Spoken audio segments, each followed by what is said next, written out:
நல்ல ஒரு சுத்த பிதாவே, ஆசீர்வதிக்கப்பட்ட இந்த காலை வேளையில் இந்த அன்பை குறித்து தியானிக்கிறோம்ப்பா. இந்த செய்தியும் ஜனங்களுடைய இருதயத்தின் ஆழத்தில் அவங்களுக்குள்ள உருவாக்கப்படுகிற ஒரு தெய்வீக அன்பாய் மாறட்டும். என்னை மறைத்து நீர் பேசும். இயேசு கிறிஸ்துவை ஜெபிக்கிறோம் ஜீவன் நல்ல பிதாவே, ஆமென். அல்லேலூயா, அல்லேலூயா, அல்லேலூயா. 1 கொரிந்தியர் 13வது அதிகாரம் 4லேருந்து 8 வரைக்கும் அன்பு என்னென்னலாம் எந்தெந்த விதத்தெல்லாம் அது செயல்படும். நான் அன்பை குறித்தே சொல்லிட்டு வந்தோம். எப்போது சொல்லுகிறாரு, அந்த ஒரு கிறிஸ்துவின் அன்பை சுமக்கிறவன் எந்தெந்த அளவுலலாம் தன் வாழ்க்கையில் பிரதிபலிப்பாங்கிறதே வாசிக்கலாம். அன்பு நீடிய சாந்தமும், அன்பு நீடிய சாந்தமும் தயவும் உள்ளது. தயவு, அன்புக்கு நீடிய சாந்தம் தயவும் உள்ளது. அப்போ அன்பு ரொம்ப நீடிய சாந்தமாக இருக்க வைக்குமா, அடுத்து தயவு பண்ண வைக்குமா.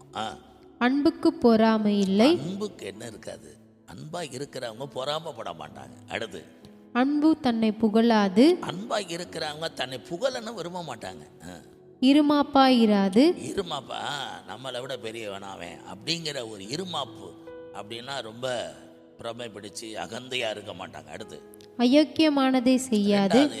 அன்பானது யோக்கியமானதை செய்யும், யோக்கியமானது அயோக்கியமானதை செய்யாது. அடுத்து தற்பொழிவை நாடாது. அடுத்த 4 பேர் நம்மளை புகழ்ந்து பேசணும் அப்படிங்கிறது அன்பு விரும்பாது.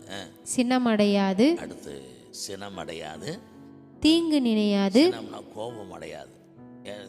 அன்பாக இருந்தால் எப்போவுமே கோபமாக இருக்க மாட்டாங்க. அடுத்து தீங்கு நினையாது. அன்பாக இருக்கிறவங்க தீங்கு செய்ய மாட்டாங்க. அநியாயத்தில் சந்தோஷப்படாமல். அநியாயத்தில் சந்தோஷம், ஒரு அநியாயம் செஞ்சுட்டு அதில் சந்தோஷப்பட மாட்டாங்க. அடுத்து சத்தியத்தில் சந்தோஷப்படும். சத்தியத்தில் தான் அன்பு சந்தோஷப்படும். சகலத்தையும் தாங்கும். அன்பு சகலத்தையும் தாங்கும். சகலத்தையும் விசுவாசிக்கும். சகலத்தையும் விசுவாசிக்கும். அன்பு சகலத்தையும் விசுவாசிக்கும். சகலத்தையும் நம்பும். சகலத்தையும் நம்பும். சகலத்தையும் சகிக்கும். சகலத்தையும் சகிக்கும். அன்பு ஒரு காலம் ஒழியாது. அன்பு இருந்துட்டா ஒரு கால் ஒழியாது, அவ்வளோதான். அன்பு ஒரு கால் ஒழிஞ்சு போகாது, தாங்கும், நம்பும், விசுவாசிக்கும். அப்போ அன்பு உள்ளக எல்லாருமே இப்படிப்பட்ட ஒரு செயல்களில் காணப்படுவாங்க. அன்பாக இருக்கிறாங்கன்னா இப்படிப்பட்ட செயல்களில் பிரதிபலிக்கிறாங்களான்னு பாருங்கள். அவங்க தான் அன்புள்ளவங்க. அன்புள்ளவங்க கூட எப்படி கண்டுபிடிக்கணும்னா, இதை ஒரு பட்டியலை வச்சுக்கோங்க. ஒரு இன்டர்வியூ எடுக்கிறீங்க அப்படின்னா இப்படிப்பட்ட செயல்களில் பிரதிபலிக்கிறாங்களான்னு பாருங்கள். அப்படிப்பட்டவங்களுக்கு தான் அன்புள்ளவர்கள் அர்த்தம்.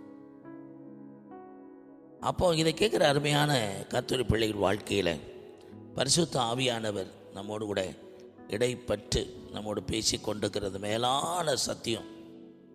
இந்த அன்பை ஒரு முறை சாது சுந்தர் சிங் காட்டு வழியே போயிருக்கிறாரு. ஒரு புலி உரிமைட்டு வந்திருக்கு. இவர் கொஞ்சம் கூட பயப்படலை. அது சொன்னாராம், நீ தேவனால் சிருஷ்டிக்கப்பட்ட மிருகம், நானும் தேவனால் சிருஷ்டிக்கப்பட்ட ஒரு மனிதன்.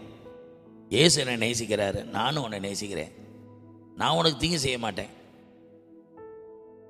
அதனால் என்னையும் நீ ஒன்றும் செய்யக்கூடாதுன்னு சொல்லிட்டு பேசிக்கிட்டே நடந்துக்கிட்டே போனாராம். நேர எதிரே வந்த அந்த புலி திடீர்னு அவரை விட்டு விலகி போனதான் அவருடைய அனுபவ சாட்சியில் எழுதப்பட்டிருக்கிறது. அதே போல தான் அன்பானது நம்ம பிரதிபலிக்கும் போது தேவனால் சிருஷ்டிக்கப்பட்ட மிருகங்கள் கூட தேவனால் சிருஷ்டிக்கப்பட்ட மனுஷனை நேசிக்கிற அளவுக்கு மாறுகிறது. இதை கேட்குற அன்பான கர்த்தருடைய பிள்ளைகள் வாழ்க்கையில் அந்த அன்பை உருவாகி கொண்ட கிறிஸ்துவை பிரதிபலிங்க. சகல விதமான செயல்களிலும் கிறிஸ்துவை பிரதிபலிங்க. கர்த்தராகிய இயேசு கிறிஸ்துவின் மகிமையுள்ள சாட்சியாய் வாழுங்க. இயேசு கிறிஸ்துவை ஜெபிக்கிறோம் ஜீவன் நல்ல பிதாவே, ஆமென்.